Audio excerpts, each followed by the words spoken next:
हाल में जैसे भी वह रह रहा है, शिव का भजन, शिव का पूजन, शिव का मनन, शिव का स्मरण, शिव का निधिध्यासन यदि जीव करे तो तत्क्षण उसको लाभ होगा।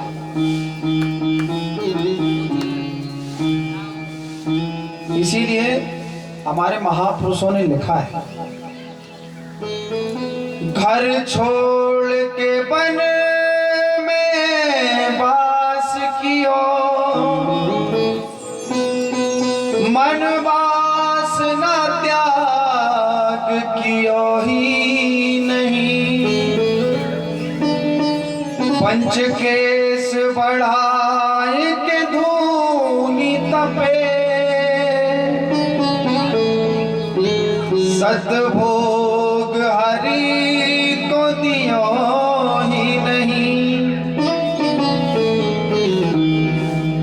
सत्संग को रंग रमाए दियो, सतनाम हरि को लियो ही नहीं, कहे सतार समझ ले मना, तूने प्रेम पिया लो पियो ही नहीं।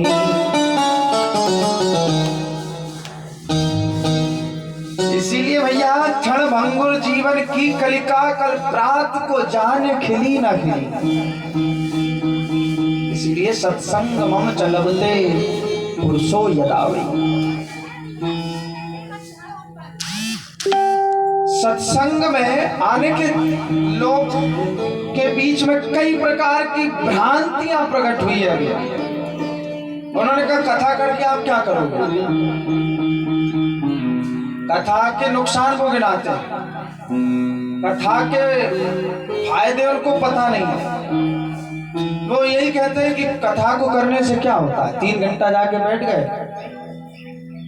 भजन कीर्तन किया, 2-4 कथा सुनी और घर आ गए, इसका क्या फायदा है। हमने उनसे पूछा कि इसका नुकसान बताओ, हम फिर फायदा बताएंगे। उसका नुकसान भी कुछ बता नहीं सके, कथा सुनने का क्या नुकसान है। लेकिन हमने कहा अब देखो हम तुमको फायदा बताते हैं, कथा सुनने का फायदा। सबसे पहला फायदा, आप सत्संग मंडप में आकर यदि बैठ गए हैं तो मन में कोई दूषित विचार नहीं आना है, पहला फायदा। सत्संग में हम आकर बैठे तो कोई कुविचार हमारे मन में नहीं आएगा। आपके घर की तिजोरी में लाखों रुपया रखा है, लेकिन आप जैसे भी घर से निकलकर भगवान की कथा में आकर बैठ गए तो क्या आपको रुपया पैसा की याद आई? 5 दिन से आप और हम सब मिलकर के कथा सुन रहे हैं, किसी को घर में पैसा रखा है, किसी को याद नहीं, माया से छूट गया। दूसरा फायदा।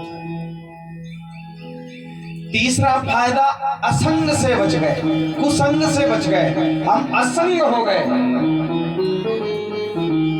और जब संग से बच गए और जो जीव सत्संग में आ गए तो कुसंग को छोड़ करके जो सत्संग में आकर के एक बार बैठ जाता है, उसके चित्त में फिर हरि समा जाते हैं।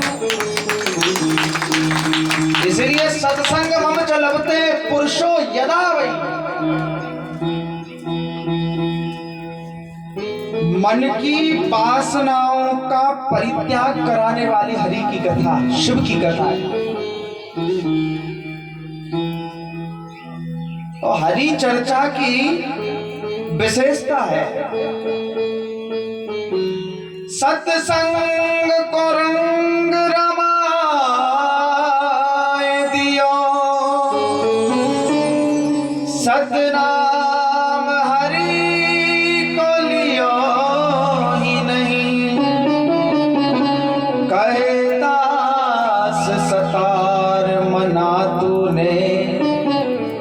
प्रेम पिया लो पियो ही नहीं। इसलिए प्रेम का प्याला पियाया जा रहा है भैया यहाँ से। और कैसा? बोले निगम कल्पतरो गलितम फलम, ये गलत फल है। इस सत्संग के फल को पिवाया जाता है। किसी ने पूछा आप ये तो फल कह रहे हैं इसको, फल चूसने की वस्तु है, आम है आदि आदि जो फल है, किसी फल को काट के खाया जाता है। व्यास जी ने एक श्लोक में सार सर्वस्व निकाल के रख दिया। पिबत भागवतम रसमालयम मुहुर्हो रसिका भुवि भावुका। हर किसी को पिलाया नहीं। जैसे अभी कोरोना में वैक्सीन सबने लगवाई, 2 डोज वैक्सीन के सबने लिए, लेकिन उसमें एक एडवाइजरी थी कि भैया इस वैक्सीन को हार्ट अटैक वालों को नहीं लेना। तो बाद में उन्होंने नियम लागू कर दिया कि फिर ये भी ले सकते हैं, लेकिन जिनको शुगर हो, जिनको बड़ी खतरनाक बीमारी हो, जिनको ब्लड प्रेशर चढ़ रहा हो, जिनका ब्लड प्रेशर उतर रहा हो, ऐसे लोगों को वैक्सीन थोड़ी जांच परख के लेनी चाहिए। ऐसे ही सत्संग रूपी जो दवा है भैया, सत्संग रूपी जो दवा है, व्यास जी ने हर किसी को नहीं बुलाया। व्यास जी ने सत्संग रूपी दवा को पिलाने के लिए रसिक और भावुक को बुलाया। रसना भावना, रसिक भावुक जब जीव हो जाता है, उस जीव को इस सत्संग को पिलाया जा रहा है। इसलिए पिबत भागवतम रसमालयम। कोई अब कल हमने कहा कठौती में गंगा, मन चंगा तो कठौती में गंगा। मन चंगा कठौती में गंगा जब होगा भैया, जब मन बिल्कुल निर्मल होगा। बाबा ने कहा निर्मल मन जन सो मोहि पावा, निर्मल मन जन सो मोहि पावा, निर्मल मन जन सो मोहि पावा, निर्मल मन जन सो मोहि पावा, निर्मल मन जन सो मोहि पावा, निर्मल मन जन सो मोहि पावा, निर्मल मन जन सो मोहि पावा, मोहि कपट छल छिद्र न भावा, मोहि कपट छल छिद्र न भावा, मोहि कपट छल छिद्र न भावा, मोहि कपट छल छिद्र न भावा।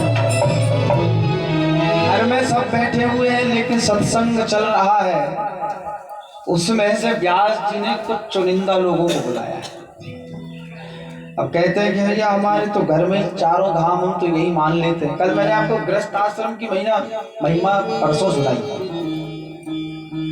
गृहस्थ आश्रम की महिमा तब ही सार्थक है जब जीव भजन करता है। गृहस्थ कबीरदास जी से किसी ने पूछा, आप कहते हैं कि राम राम राम राम नित्य किया करो, तो राम राम राम राम करने से भगवान मिल जाते हैं। कबीरदास जी ने एक दोहे में कहा है कि भगवान हमको मिले नहीं मिले, लेकिन हम भगवान को जरूर मिल जाते हैं। कैसे?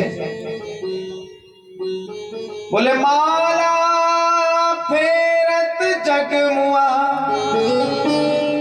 माला फेरत जग गया, गया न मन का फेर, कर का मन का डार दे और मन का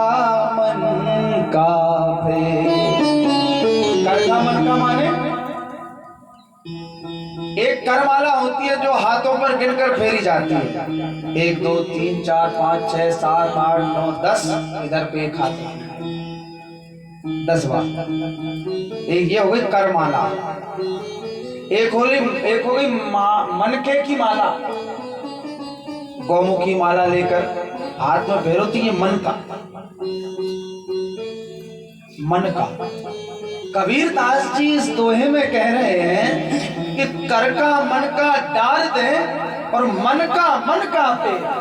मन का है ना, इस मनके को माला के मनके में जब मिला दिया जाता है तो मन का जब फिरता है तो राम भजन में चित्त झूमता है। कर का मन का डाल दे और मन का फेर। तो फिर जब मन का एक हो गया तब बोले सुमिरन ऐसा कीजिए। जब मन का एक हो गया तब मन के से ऐसी माला, ऐसा राम नाम, ऐसा भजन हमको करना है। कैसा? सुमिरन ऐसा कीजिए दूजा लखे न कोई, होठ न फरकत देखिए प्रेम राखिए गोए। प्रेम को अपने हृदय में उसको बसा के रखिए, प्रेम को हृदयंगम कीजिए। जब भगवान के नाम को ऐसा भी कहते हैं, कई मंत्रों में तो ऐसा भी विधान है कि आप उसको इतनी जोर से भी मत बोलिए कि चींटियों को सुनाई पड़ जाए। कई मंत्रों का ऐसा विधान है। कबीरदास जी कहना चाह रहे हैं कि मन को ऐसा मिलाइए कि कोई दूजा ना रखे, कोई दूजा ना देख सके। जो तेरे घट प्रेम है कहीं कहीं जाने को, अंतर्यामी जानी है अंतर्गत को भाव। इसीलिए भैया शिव पुराण इस सत्संग का एक ही तात्पर्य है कि सत्संग मम च लभते पुरुषो यदा वै। शिव पुराण में त्रिपुंड की महिमा, शिव पुराण में रुद्राक्ष की महिमा, शिव पुराण में बिलपत्र की महिमा, शिव पुराण में भस्म निर्माण की महिमा, शिव पुराण में किस विधि से शिव जी की पूजन की जाती है इसकी महिमा। त्रिपुंड में 3 रेखाएं पाई जाती हैं। 2 उंगली से रेखा खींचिए, 3 रेखा पड़ेगी। 3 रेखा जब पड़ जाएंगी तो एक रेखा में 9 देवताओं का निवास है। तो बीच में जो कुमकुम आदि से तिलक लगाया जाता है, इसको शक्ति का स्थान कहते हैं। त्रिपुंड लगाने वाले की कभी अकाल मृत्यु नहीं हो सकती भैया, उसको कभी यमपास नहीं लग सकता। त्रिपुंड लगाने वाला साक्षात रुद्र के ही समान माना जाता है। जो गति शिव भक्तों को बड़ी भक्ति करने से, कई वर्षों तक तप करने से प्राप्त होती है, भगवान शंकर शिव पुराण में कहते हैं कि त्रिपुंड लगाने मात्र से मैं उसको प्रदान कर देता हूं। इसलिए त्रिपुंड की बड़ी भारी महिमा है। भस्म निर्माण की विधि बताई, भस्म निर्माण की विधि के संबंध में बताया है कि भस्म निर्माण के लिए शुद्ध भारतीय देसी गाय के कंडे को, उसमें देसी भारतीय गाय के घी को जब वह राख बन जाए उसको छान लिया जाए जलाकर उस कंडे को, और कंडे को छान लिया जाए, फिर उसको उसमें घी मिलाकर उसको सुखा दिया जाए। सुखाने के बाद में फिर उसको गौमूत्र मिलाकर साँध लिया जाए। गौमूत्र मिलाकर साँधने के बाद में उस भस्म को सुखाने के बाद में फिर छाना जाए। अच्छे सूती कपड़े से छानने के बाद में फिर उससे जो भस्म बनती है उसको अगर मस्तिष्क पर धारण करते हैं, साक्षात शिव कह रहे हैं कि वह मेरे ही समरूप माना जाता है। इसलिए चंदन भस्म त्रिपुंडधारी को शिव के ही समरूप माना गया है। इसीलिए हमारे पंडित जी कहते हैं ना, त्रिपुंडधारेण त्रिपुंडधारी त्रिपुंडधारी। हमारे शिव बाबा भी शिव महिम ने कह रहे हैं कि जो त्रिपुंड धारण करता है उसको तो मैं अपने लोक के साथ साथ अपनी संपत्ति तक उसको दे देता हूँ। जैसे रावण दशकंदर को सब कुछ दे दिया और बाबा आप बसे वीराने में। इसलिए यज्ञ विध्वंस कर्त्रे च यज्ञानां फलदायिने नमस्ते मखरूपाय परकर्म परिकर्मवर्तिने। भगवान गीता में कहते हैं यज्ञों में मैं जप यज्ञ हूं। भगवान ने गीता में कहा कि यज्ञ में मैं जप हूं, और जो जप करता है नमः शिवाय अथवा श्री शिवाय नमस्तुभ्यम आदि का जो जप कर लेता है,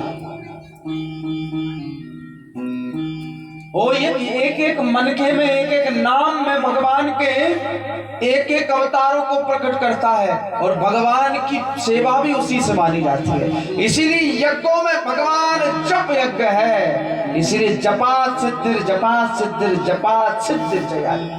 बार बार जप करने मात्र से भगवान उसे सिद्धि प्रदान करते हैं। शिव पुराण में शिवलिंग निर्माण की विधि बताई। किस वर्ण को किस शिवलिंग की पूजन करनी चाहिए, किस मनुष्य को कैसे मिट्टी से शिवलिंग का निर्माण करना चाहिए। ब्राह्मण हो तो उसको श्वेत वर्ण की मिट्टी लाकर उसका पूजन करना चाहिए, शिवलिंग बनाना चाहिए। क्षत्रिय को रक्त वर्ण की मिट्टी से शिवलिंग बनाकर उसकी पूजन करना चाहिए। वैश्य को पीत वर्ण की मिट्टी से शिवलिंग बनाकर उसका पूजन करना चाहिए। चतुर्थ वर्ण को काली मिट्टी जो रहती है उसका पूजन करना चाहिए, उसका शिवलिंग बनाकर पूजन करना चाहिए। अर्थात जैसी मिट्टी मिल जाए, जो मिट्टी मिल जाए उसका शिवलिंग बना करके उसका पूजन करना चाहिए। अनंत गुना सबसे ज्यादा महत्व मिट्टी के शिवलिंग बनाकर उसकी पूजन करने का है भैया। जो नित्य प्रति शिवलिंग बना करके पूजन करता है, हमारे पूजनीय दादाजी नित्य प्रति एक शिवलिंग बनाया करते थे। घर में एक शिवलिंग बनाते थे, उसकी पूजन करते थे। रोली चंदन अक्षत चंदन आदि से पूजन तत्क्षण करते, वहीं पर तत्काल करते थे। 1 मिनट का समय लगता है। इतनी बड़ी शिवलिंग अब मिट्टी ले आइए। हम तो बड़े सौभाग्यशाली हैं कि श्री नर्मदा जी हमारे साथ पास में ही हैं। इसलिए नर्मदा जी से इकट्ठी मिट्टी ले आइए और रोज इतनी बड़ी शिवलिंग बनाइए और उसको थाली में रखिए। दूध चढ़ाइए, दूध नहीं हो तो जल चढ़ाइए, चावल चढ़ाइए, चंदन चढ़ाइए, जो आपके पास सामग्री उपस्थित हो उससे पूजन करिए। धन की समस्या दूर हो जाएगी। किसी को बार बार ज्वर सताता हो और ज्वर उतर नहीं रहा हो, ऐसे मनुष्यों को चाहिए कि वह शिवलिंग का निर्माण करे। और नित्य प्रति जो शिवलिंग का निर्माण कर लेगा पैसे तो उसकी आदि व्याधि वैसी दूर हो जाएगी। लेकिन अगर उसको बार बार यह समस्या बनी रहती है और वह शिवलिंग बनाकर उस पर गुरुवेल का रस और उस पर अनार के रस को मिलाकर के चढ़ाता है, जटिल से जटिल ज्वर उसका दूर हो जाता है। गुरुवेल के साथ में अनार के रस।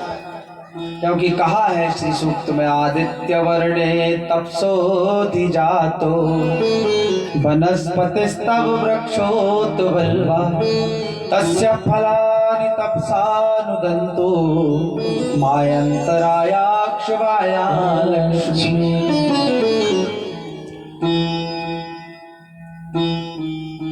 गुरुबेल का रस महाऔषधियों में माना गया है।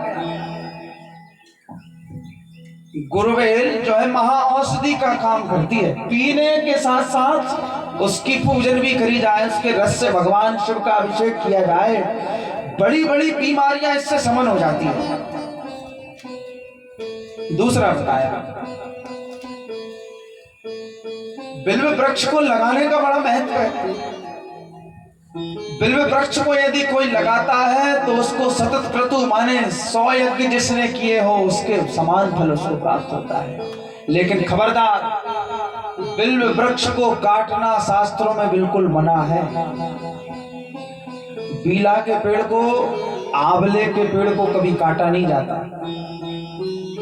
आप आज सुनेंगे आगे। बिल्व वृक्ष साक्षात शिव के ही समान है। इसमें ब्रह्मा विष्णु महेश शिव शक्ति आदि को सदा शिव ने विराजमान किया है। सदा शिव उसी वृक्ष के नीचे बैठ करके तप करते हैं। एक प्रयोग सुनिए। नमः शिवाय मंत्र का जो 5 लाख 7 लाख 21 लाख 11 लाख जो जप कर लेता है, बिल्व वृक्ष के नीचे बैठकर जप करने मात्र से उसको सिद्धि प्राप्त होती है। सिद्धि की प्राप्ति बिल्व वृक्ष के नीचे बैठकर जप करने से।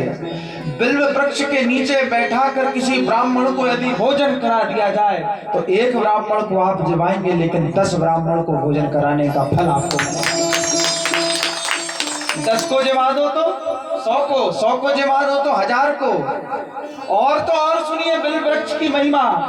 किसी की मृत्यु हो जाए और अज्ञानवश भी उसकी शव यात्रा बिल्व वृक्ष के नीचे से निकल जाए, कितना भी पापी से पापी हो, उस पापी से पापी प्राणी की भी मुक्ति बिल्व वृक्ष के नीचे से निकलने से हो जाती है। इसलिए उसको काटा नहीं जाता भैया, साक्षात ब्रह्म मूल है। बिल्व वृक्ष के फल के रस से भी शिव जी का अभिषेक किया जाता है। जो एक बिल्व वृक्ष लगाता है, व्यास जी महाराज कहते हैं कि बिल्व वृक्ष लगाने वाले का परिवार, उसका कुटुंब सदा सर्वदा सुख को प्राप्त करता है। उसके घर में कोई भूत प्रेत आदि व्याधि जरा पीड़ा जन्म मृत्यु से वह सदा सर्वदा परे हो जाता है। उसके घर में सुख बरसने लगता है, समृद्धि का निवास हो जाता है। इसीलिए एक एक बिल्व वृक्ष तो अपने जीवन काल में लगा ही देना चाहिए। एक ना एक तो बीला का पेड़ जरूर लगाइए आप सभी।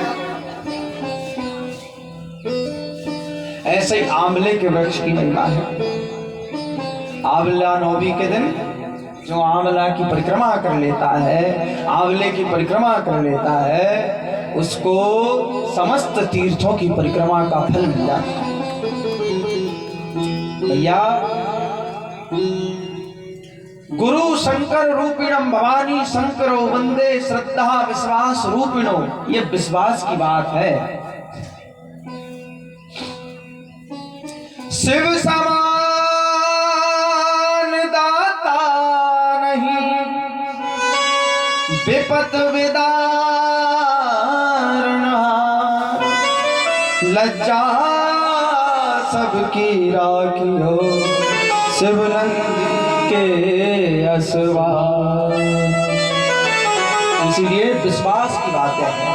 भवानी शंकरो वंदे श्रद्धा विश्वास रूपिणो, याभ्याम विना न पश्यन्ति श्रद्धा सांत्वास्तमीश्वरम। इसीलिए भवानी कौन है? भवानी श्रद्धा है। श्रद्धा रूपी भवानी जब विश्वास रूपी शिव का वर्ण करती है, तो श्रद्धा विश्वास का जब रूप एक हो जाता है तब उन सदा शिव की प्राप्ति हो जाती है। बोलिए शंकर भगवान की जय। इसीलिए यज्ञ विध्वंस कत्रे चा यज्ञानां फलदायिने नमस्ते मख रूपाय परक्रम प्रवर्तिने।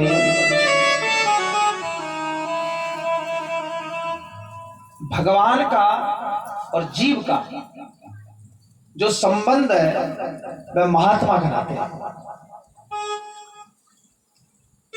भगवान कौन है? बोले परमात्मा, और हम हैं जीवात्मा। और गुरु जी कौन है? महात्मा। जिन गुरु ने जिन महात्मा ने, महात्मा रूपी गुरु ने परमात्मा से हम जीवात्मा का संबंध कराया, वह गुरु साक्षात परब्रह्म ही है भैया। जैसे रामचरितमानस को देखो, सुग्रीव बाली की मार से यत्र तत्र भागता हुआ फिर रहा था, तो सुग्रीव जी जंगल में छुपे हुए थे। तभी इन्होंने राम लक्ष्मण को देखा, हनुमान जी के पास थे। और जब हनुमान जी के पास थे तो हनुमान जी से बोले कि हनुमान, मुझे ऐसा लगता है कि बाली के द्वारा भेजे हुए दूत ही आए। बाली ने इनको भेजा है और मुझको मारने के लिए भेजा है, जाओ तुम पता लगा कर आओ कौन। हनुमान जी ब्राह्मण का भेष बना कर गए। ब्राह्मण का भेष बनाकर पहुंचे हुए हनुमान ने जैसे ही राम जी को प्रणाम किया तो भगवान श्री राम ने कहा कि या तो ये ब्राह्मण नहीं है, और यदि ब्राह्मण है तो मुझको प्रणाम करेंगे नहीं, क्योंकि भगवान का अवतार इसीलिए हुआ नमो ब्रह्मण्य देवाय। भगवान तो ब्रह्मण्य देव है। भगवान कहते हैं कि ब्राह्मण से मैं, ब्राह्मण है तो कभी मुझको प्रणाम करेंगे नहीं, आप कौन है? जैसे ही हनुमान जी से परिचय प्राप्त किया, पहचान गए ये तो हनुमान है हमारे। हनुमान जी भी पहचान गए कि त्रिलोकी के नाथ राम जी आए हैं जंगल, और ले जाकर अग्नि की साक्षी में भगवान श्री राम से भेंट करवा दी, भगवान श्री राम से संबंध करा दिया। तब हनुमंत उभय दिशि की सब कथा सुना, पावक साखी देकर जोड़ी प्रीत दृढ़ा। जीवात्मा का महात्मा के द्वारा, जीवात्मा का महात्मा के द्वारा परमात्मा से संबंध जब ही होगा जब गुरु रूपी महात्मा आपके और हम सबके जीवन में आ जाएंगे। इसीलिए भैया गुरु को परब्रह्म परमात्मा इसीलिए कहा है, गुरु साक्षात परब्रह्म तस्मै श्री गुरु। पर भैया गुरु ऐसा नहीं है, ऐसा बोले गलियन गलियन गुरु फिरे हमसे दीक्षा लो, और तुम स्वर्ग जाओ चाहे नरक में 2-3 रुपया दो। ऐसे गुरु नहीं भैया, गुरु करो जान के, पानी पियो छान के। इसीलिए बड़ी जल्दी नहीं, कोई के चमक धमक देख करके गुरु मत बनाओ। गुरु कब बनाओ? गुरु कैसा हो? बोले कुकारा रुकारस तन निरोध का, 2 शब्दों से गुरु शब्द बनता है। पहला शब्द है गुरु का गु, तो जो अंधकार से प्रकाश की ओर ले जाए, जीव का त्राण करा दे, वो गुरु है। बाबा रामचरितमानस में कह रहे हैं, हरे शिष्य धन शोक न हरहि, सो गुरु घोर नरक महु पड़हि। इसलिए गलियन गलियन गुरु फिरे हमसे दीक्षा लो, और तुम स्वर्ग जाओ चाहे नरक में 2-3 रुपया दो। तो जब गुरु जी ऐसे हो गए, फिर चेला जी भी कैसे? बोले भलो भयो गुरु चल बस्यो, अरे चेलन पड़ गई चैन, हर 6 महीना में आव तो 2-3 रुपया लेने लखन सिया।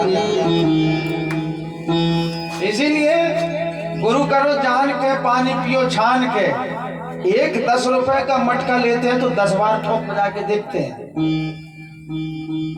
एक 10 रुपए का मटका हम खरीदते हैं तो 10 बार ठोक बजा कर देखते हैं कि कहीं से गड़बड़ तो नहीं है, कहीं झारे तो नहीं है, कहीं कमजोर तो नहीं है, कम से खा तो नहीं है। बार बार देखते हैं, देखते हैं कि देखते हैं, बार बार देखना पड़ता है। तो जब जीवन का संबंध हमारा परमात्मा से हो रहा है, तो जब हम गुरु को अपना रहे हैं, तो कुछ निरीक्षण परीक्षण हमारा भी तो काम है। या तो फिर बिल्कुल फक्कड़ बाबा की शरण में जाइए, जिनके पास में एक लंगोटी के अलावा कुछ भी नहीं है, आपका कल्याण हो जाएगा। और नहीं तो चमक धमक पे अगर आप चले गए, चमक धमक की ओर अगर आप आकर्षित हो गए, तब तो भैया संशय है कल्याण में। आप और हम शिव पुराण क्यों सुन रहे हैं? एक ही उद्देश्य, एक ही कारण, क्या? इसको सुन के हमारे मन की मलिनता समाप्त हो जाए। इसलिए गलियन गलियन गुरु फिरे हमसे दीक्षा लो, स्वर्ग जाओ चाहे नरक में 2-3 रुपया दो। भैया बड़े सावधानी का है।